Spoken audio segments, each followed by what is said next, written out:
Bharat digital हल्ला करू शकतो, दिवसातून एकदा मोबाईल फोन बंद करा, पाकिस्तानी विश्लेषक जावेद चौधरी यांचा इशारा।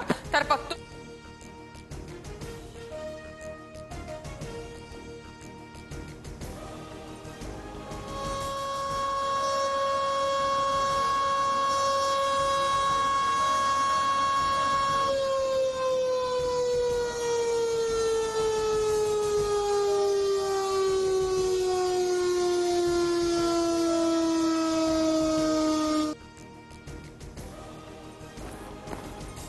भारतातून